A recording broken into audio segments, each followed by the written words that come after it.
The cream envelope stands out like a flare against the stack of bills in my rural mailbox. My fingers brush over the gold embossing, heart quickening as I recognize the Gentry family crest stamped in the corner. October wind whips around my ankles, but I barely notice. I tear it open right there on the gravel driveway, not bothering to walk back to the house. Inside, heavy cardstock announces what I already suspected. Harrison Gentry cordially invites you to celebrate his 68th birthday at Oakmont Country Club. My father. The invitation to his party sits in my hands like a live grenade. The RSVP card catches my attention. Someone has already marked yes in unfamiliar handwriting. I trace my finger over my name, Maris Gentry, slightly smudged, as if the writer had tried several times to get it right. Or perhaps they'd hesitated, pen hovering over whether to include me at all. 6 years since I've been invited to a family event. 6 years of silence broken by this presumptuous RSVP. Back in my apartment, I place the invitation on the kitchen counter and stare at it, while the silence of the room presses against my ears. This one-bedroom rental has never felt particularly homey, but it's mine. No one judges the military memorabilia covering my walls, or the practical furniture arranged for function rather than style. My gaze drifts to the small bookshelf where my combat medic unit photo sits in a simple frame. Shadow echo. We look impossibly young in our uniforms, faces serious but eyes bright with purpose. 3 tours later, none of us would have that same look. Without thinking, my fingers find the thick scar running down my right forearm. The raised tissue feels smooth under my touch, a permanent reminder of the day everything changed. 3 inches to the left and I wouldn't be standing here contemplating my father's birthday party. On my dresser sits Lieutenant Garcia's worn leather cuff. He'd worn it every day until the moment he didn't need it anymore. For protection, he'd always said with that crooked smile. After the ambush, his wife had insisted I take it. Some protection it turned out to be. The Purple Heart gathers dust in a drawer. Honorable discharge papers filed away with medical records. All that sacrifice and my family still introduces me as Maris, who was in the army for a while. I open my closet and pull out the overnight bag. My hands move with deliberate precision, folding clothes with military corners out of habit. Each item selected with purpose. Undergarments, toiletries, a cardigan for the evening chill. After careful consideration, I select a dark indigo dress that falls below my knees. Long sleeves, high neckline.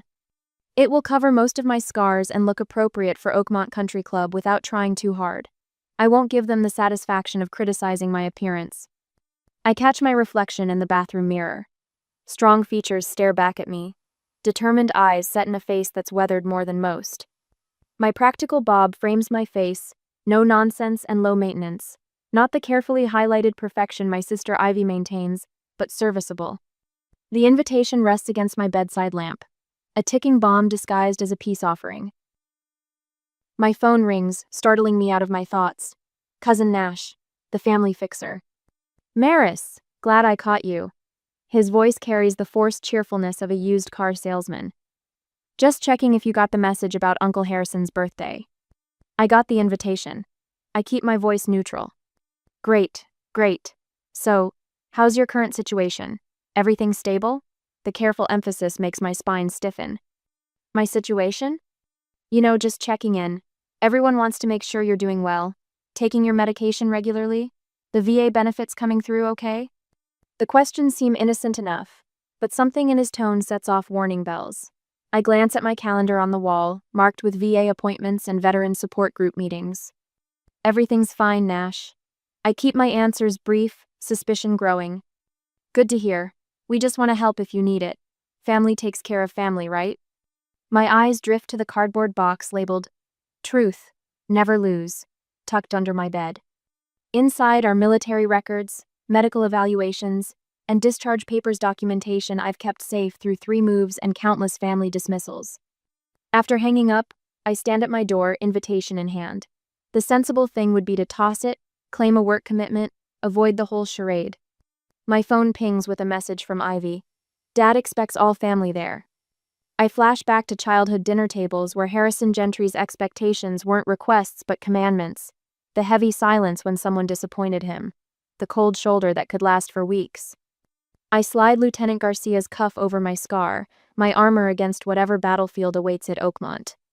Before leaving, I take one final glance at the Shadow Echo unit photo. 8 faces, 3 now gone. We'd survived firefights, roadside bombs, and evacuation missions under heavy fire. I survived worse than this, I whisper to the empty apartment. I close my door with quiet determination. If they want Maris Gentry at the family gathering, they're going to get her scars, truth, and all. On the day of my father's birthday, Oakmont Country Club rises from manicured grounds like a fortress of privilege. My Ford pickup groans between a gleaming Mercedes and an immaculate BMW, the contrast as stark as my place in this family. The valet's smile freezes when I hand him my keys, his eyes darting to his colleague with unspoken commentary. It's been well maintained, I offer unnecessarily. He nods too quickly and pockets my keys as if they might contaminate his uniform. The grand ballroom shimmers with calculated opulence. Crystal chandeliers reflect off polished surfaces, creating a kaleidoscope of wealth. I adjust Lieutenant Garcia's leather cuff, ensuring it covers the scar completely. The weight of eyes follows me across the marble floor, assessing, measuring, finding fault. Ivy materializes before I reach the bar, her designer dress flowing like liquid silver. Her appearance is a military operation of its own, hair highlighted to perfection, makeup flawlessly applied, jewelry catching light at strategic angles. You came. Her air kiss doesn't disturb a single strand of her hair. You brought a wrap, right? For your arm? The concern in her voice doesn't reach her eyes. I don't need a wrap. But the children might. She stops as our mother approaches. Lorraine Gentry glides toward us, diamonds winking from her ears, throat, and wrists. Her smile tightens when it lands on me. You actually came. How unexpected. Her gaze travels from my sensible shoes to my indigo dress, cataloging each element that fails to meet her standard. Try not to mention, you know. Over there. She tilts her head toward a cluster of Harrison's business associates. You mean my military service? I keep my voice neutral. Don't be difficult, Maris. Not tonight. Lorraine squeezes my arm just above the cuff. Harrison has important people here. A photographer circles the room, gathering family members for portraits. Before I can protest, Ivy steers me behind a massive floral arrangement blooming with white orchids. The lighting's better for you here, she says, rearranging my position. What she means is that I'm partially hidden, a footnote rather than a full sentence in the family composition. Harrison Gentry stands at the center of every photograph, his silver hair and tailored suit projecting authority. When I step forward for the family portrait, his eyes acknowledge me without warmth. Maris. My name sounds foreign on his lips. Happy birthday, Dad. His nod is both acknowledgement and dismissal. Don't let the kids see that scar, Lorraine whispers as we pose. It's upsetting. Across the room, a man in an expensive suit watches our interaction. I recognize him as my father's attorney, the one who handles all family situations. His observation isn't casual. Nothing in this room happens without purpose. I retreat to the bar, order water, and watch the carefully choreographed dance of family politics. Conversations shift when I approach. Groups close ranks, creating physical barriers. Ivy's children, Trevor and Paige, avoid eye contact, clearly instructed about how to handle Aunt Maris. Great turnout, Cousin Nash says, appearing at my elbow. His phone angles slightly toward me as he speaks. Everyone who matters is here. The emphasis isn't subtle. You seem very interested in documenting the evening, I observe, nodding toward his phone. Nash slips it into his pocket, just capturing memories. But I've seen enough surveillance operations to recognize one. My hackles rise as I overhear fragments of conversations. Unstable condition. Troubled history. Such a shame about Maris. I retreat to a quiet corner, finally understanding that this invitation wasn't reconciliation. It was reconnaissance. My family didn't want me here, they needed me here for some purpose I haven't yet uncovered. The formal toast begins. Guests raise crystal flutes of champagne as Harrison takes center stage.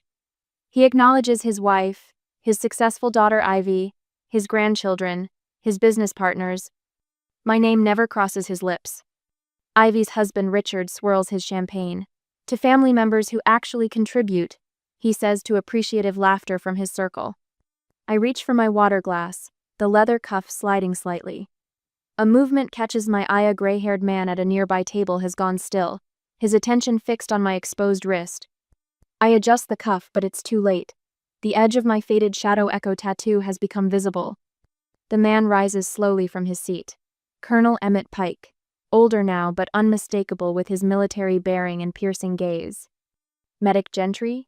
His voice carries across the sudden silence. The room freezes. My family's careful narrative hangs suspended between us. I stand, spine straightening automatically. Colonel. The wolves in designer clothing watch as their carefully constructed den of lies begins to crack. The room falls silent as Colonel Emmett Pike approaches, his military bearing unmistakable despite his 70-plus years. His silver hair is cut in the same high and tight style he probably wore decades ago, and his spine remains ramrod straight. But it's his eyes that capture my attention, steel gray and locked on the Shadow Echo tattoo now visible on my wrist where Lieutenant Garcia's cuff has slipped. Conversations around us fade like someone turned down the volume. Even the pianist in the corner seems to sense the shift, his fingers hovering above the keys. Pike stops 3 feet from me, the perfect military distance for addressing a subordinate. His chin lifts slightly as his gaze travels from my tattoo to my face. Echo walks in shadow, he says, voice clear and carrying.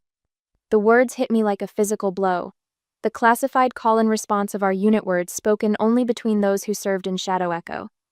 My reply comes without thought, muscle memory taking over before my brain can catch up, but never walks alone. The phrase leaves my mouth before I can stop it. Around us, family members freeze, champagne flutes halfway to lips, forks suspended above plates. Sergeant Gentry, Pike says, not a question but an acknowledgement. Sir. The word falls from my lips automatically, my spine straightening as if pulled by invisible strings. At ease, Sergeant. His mouth curves into the barest hint of a smile. It's been some time. Ivy appears at my elbow, her fingers digging into my arm. Morris, Mother needs help with something in the... Pike turns to her, and whatever Ivy sees in his face makes her words dry up. You must be the sister, he says, his tone pleasant but carrying an undercurrent of steel. Interesting that you never mentioned your sister ran a field hospital in Kandahar. The silence around us deepens. I can feel the weight of stares. I don't think this is the appropriate venue for... Ivy begins. She saved my nephew's life, Pike says, his voice carrying across the silent room. Staff Sergeant James Morello. Compound fracture of the femur, arterial bleeding, and a collapsed lung. 3 other medics said he wouldn't make it through the night. My throat tightens. James Morello. I remember him, the impossible odds, the dwindling supplies, the generator failing during the most critical part of the procedure. Your sister operated for 7 hours straight, while mortars fell less than a mile away. When the generator failed, she finished by flashlight. Never once lost focus. Pike's eyes find mine. That field hospital she ran saved 63 American soldiers and 22 Afghan civilians over 3 months, all while under periodic fire. Around us, whispers ripple through the crowd. Across the room, I spot my father's face, ashen beneath his tan. The champagne flute in his hand tilts dangerously. 3 tours, Pike continues, his voice carrying the weight of command. A purple heart that should have been a silver star. Colonel, I start, discomfort crawling up my spine. This isn't how I wanted tonight to go. Sir, with all due respect, some of this information is... Classified? He shakes his head. Not the parts that matter, not the heroism. My mother materializes beside Ivy, her smile brittle. What a lovely story, she says, voice artificially bright. Maris has always had such an active imagination. Come, Colonel, let me introduce you to my husband. Harrison is so looking forward to. We've met. Pike cuts her off without looking away from me. In fact, I believe Harrison was the one who claimed his daughter worked in supply logistics overseas. Curious discrepancy. My father abruptly sets down his glass and walks away from his own toast, leaving the room without a backward glance. The family attorney follows him like a shadow. There seems to be some confusion, my mother says, her voice climbing half an octave. Maris had some difficulties after her service. Memory issues, you understand. Pike's eyebrow rises a fraction of an inch. Memory issues, he repeats flatly. This isn't the place, I murmur, suddenly aware of the spectacle we're creating. Sir, perhaps we could. Perfect place, I'd say. He gestures toward a table in the corner where 4 men and 2 women sit watching us. Some people you should meet, Sergeant. Fellow veterans who'd appreciate the chance to thank you properly. My mother's hand clamps on my arm.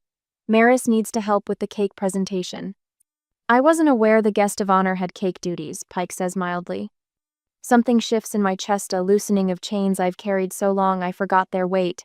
I gently remove my mother's hand. I'll help after I speak with the colonel's friends, I say, meeting her gaze directly. Her eyes narrow. This isn't appropriate. I touch Lieutenant Garcia's cuff, drawing strength from the worn leather. Neither is leaving veterans waiting, Mother. Pike leads me toward the table, and the group rises in unison as we approach military habits that never quite fade.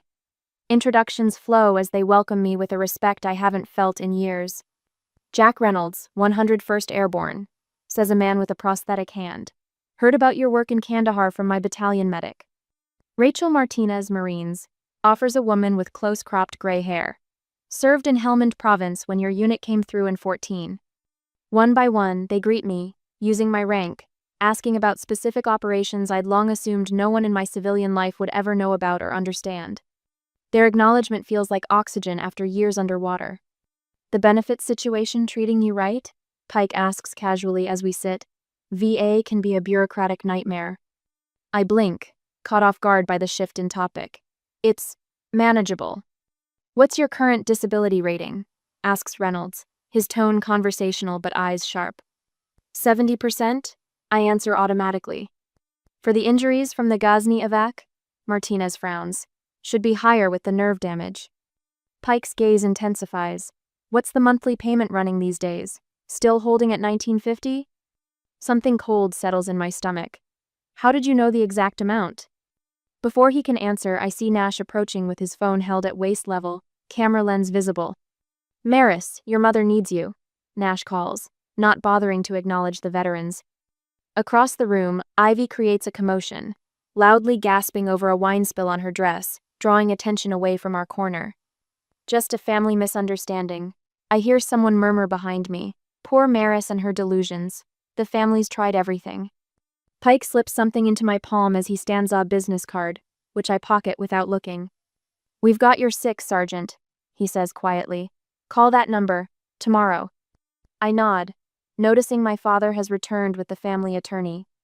Their heads are bent in conversation, both occasionally glancing my way. Maris has been confused lately, Nash says to no one in particular. The family's considering getting her some help. The veterans exchange glances, a silent communication passing between them. Think I'll excuse myself, I say, rising from my seat. The group nods in understanding. We'll be here, Pike promises. I walk away with new purpose, not toward Nash or Ivy or my parents, but toward the hallway that leads to my father's study in the family home. The veterans' quiet nods of support follow me as I leave the main party behind. The old drawer key has rested on my keyring for 6 years, a reminder of what I left behind. Tonight, it will open doors to the truth my family tried to bury. 5 minutes later, the key slides into the front door lock with a whisper of familiarity.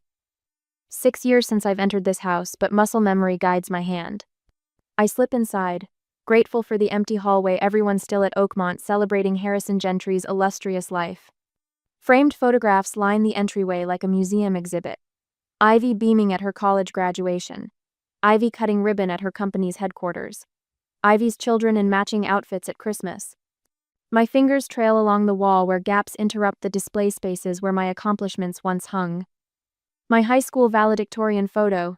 My college graduation. My military commissioning. All removed, as if I never existed.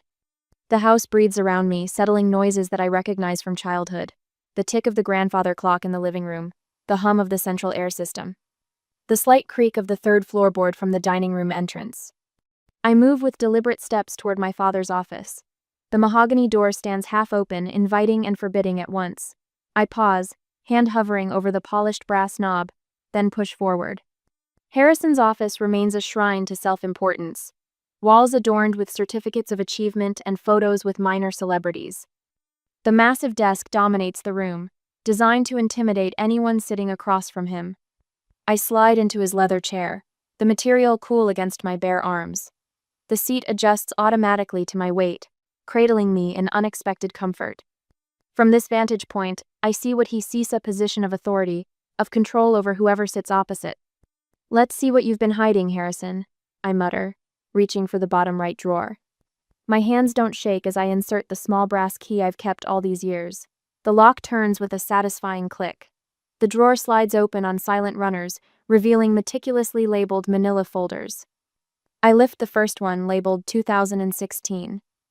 Inside, a discharge form catches my eye immediately. My discharge form with critical details altered. Where field medic should appear, someone has typed logistics. My combat service erased with the stroke of a keyboard. Son of a bitch. The next folder contains VA disability documentation.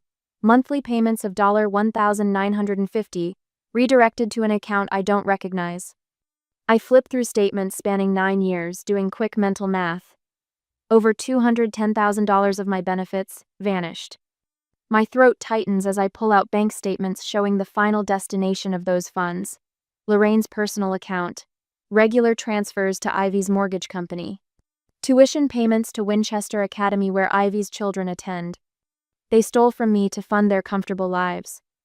A third folder contains Veterans Cemetery plot reservations for Harrison and Lorraine, paid for with my stolen benefits.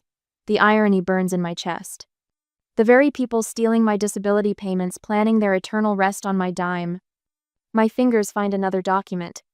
Guardianship application forms with my name typed neatly at the top. Already drafted. Awaiting submission. Attached medical evaluations declare me mentally incompetent to manage financial affairs. The psychiatrist's signature looks nothing like Dr. Ramsey's handwriting from the VA. Another forgery. A post-it note in Lorraine's handwriting. File after birthday gathering. Lawyer suggests we need one more incident report. The final document outlines plans to liquidate my assets once guardianship is secured. My apartment, my truck, my savings, all to be managed by Harrison as my guardian. My jaw aches from clenching. The family that couldn't be bothered to acknowledge my service now plans to profit from it after erasing the truth of what I endured. I photograph each document methodically, angling my phone to capture every detail. My hands remain steady, training, taking over, despite the fury building inside me. Each betrayal documented with military precision. I text the photos to Colonel Pike with a simple message. Shadow Echo Protocol. Evidence secured. His response comes immediately. Acknowledged. Safe house ready. The distant sound of car doors slamming snaps me to attention. They're back from the party. I replace each document exactly as I found it, aligning papers precisely, maintaining the illusion that nothing has been disturbed. The drawer closes with a soft thud. Lock engaged. Key pocketed. I move silently through the kitchen to the back door, the same exit I used as a teenager sneaking out to meet friends Harrison didn't approve of. The handle turns smoothly under my palm. Outside, the night air cools my flushed skin. I circle around to the street where my pickup waits, sliding behind the wheel just as headlights sweep the driveway. Back at my apartment complex later that night, exhaustion settles over me like a heavy blanket. I trudge up the stairs, keys jingling in my hand. A white envelope protrudes from my mailbox. No return address, just a Boise, Idaho postmark. Inside, handwritten words on simple stationery. Dear Maris, Luis is 17 now, wants to be a nurse. He keeps your picture on his desk while he studies. He says you showed him what courage looks like. I know your family didn't see you, but we did. With eternal gratitude. Maria Hernandez. I press the letter to my chest, feeling the paper crinkle against my heart. Somewhere in Idaho, the little boy I carried through gunfire remembers me, sees me, while my own family worked to erase me. The truth sits in my phone now, undeniable evidence of their betrayal. But this is evidence too, of a different kind of family, the kind you find, not the kind you're born to. I slip Lieutenant Garcia's cuff off my wrist and place it beside the letter on my kitchen counter. From now on, I won't need to hide my scars anymore. And in a week I will gather the evidence to fight them and win eventually. Next week, the Veteran Roast coffee shop smells of rich espresso and fresh-baked pastries. Colonel Pike sits across from me, his weathered hands resting beside a manila folder that looks thin but carries the weight of my future. The morning crowd bustles around us, Civilian lives continuing while we wage a different kind of war. Your documentation is meticulous, Gentry, he says, voice carrying the same authoritative tone that once directed battlefield operations. Military precision. I tap my fingers against the folder. Had to be. They've been careful. Pike's gaze shifts to the door as it swings open. A woman enters stall, with silver-streaked black hair twisted into a sensible knot. Her charcoal pantsuit radiates quiet competence. Catherine Wells, Pike says, rising slightly as she approaches. Best veterans advocacy attorney this side of the Mississippi. Wells slides into the booth beside Pike without ceremony. She takes my measure with one swift glance, the kind that catalogs every detail without judgment. Colonel Pike mentioned your situation. Her voice carries the slight rasp of someone who's argued too many cases before too many judges. Your family diverted disability benefits for 9 years? I nod, sliding the folder toward her. Documentation's all there. Bank statements, forged medical evaluations, guardianship paperwork they were preparing. Wells flips through the pages with practiced efficiency. Her eyebrows lift slightly as she examines the forged signature on my medical evaluation. Not even a good forgery, she mutters. They got the loop in your G all wrong. They never bothered learning my actual signature. The coffee shop door swings open again. 3 men enter, moving with the synchronicity of people who've trained together. Staff Sergeant Rodriguez, Corporal Winters, Private First Class Mendez. Shadow echo, the surviving members. The cavalry arrives, Pike says with grim satisfaction. Rodriguez slides in next to me, his prosthetic leg bumping against the table. Sorry we're late, traffic was a nightmare. Winters and Mendez grab chairs from nearby tables. Within moments, our small gathering has transformed into something that feels like a field operation planning session. We've all written statements, Rodriguez says, tapping a folder of his own. Character testimonials, observations from our tours together.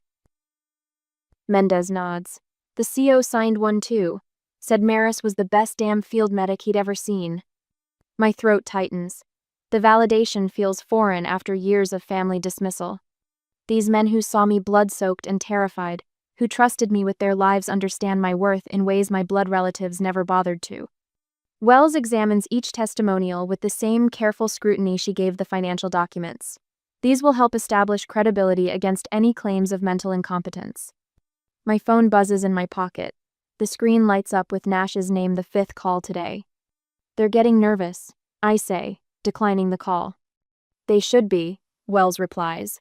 Elder financial abuse carries serious penalties when it's targeted at a disabled veteran. She shakes her head. The court won't look kindly on that. The phone buzzes again with a text from Ivy. We need to talk. I'm outside your apartment. Open up. I show the message to the group. They're escalating. Wells looks up from her notes. Good. Let them panic. Panicked people make mistakes. Your mother left 3 voicemails this morning, Pike adds. Crying about family misunderstandings and how your father only wants to help you. A bitter laugh escapes me. 11 years in the service. Purple Heart. And they think I need their kind of help. The phone rings again. Harrison's attorney this time. Should I answer? I ask Wells. She nods. Put it on speaker. Say nothing committal. I accept the call, placing the phone in the center of the table. Maris. The attorney's voice oozes false concern. Your father is very worried about recent developments. He feels a family discussion might resolve these misunderstandings. What misunderstandings specifically? I keep my voice neutral, military calm. These accusations about financial matters. There's a perfectly reasonable explanation for everything.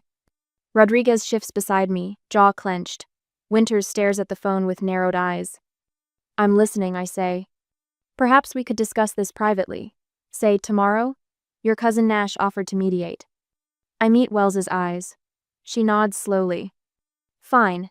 Nash can come to my apartment tomorrow at noon. The relief in the attorney's voice is palpable.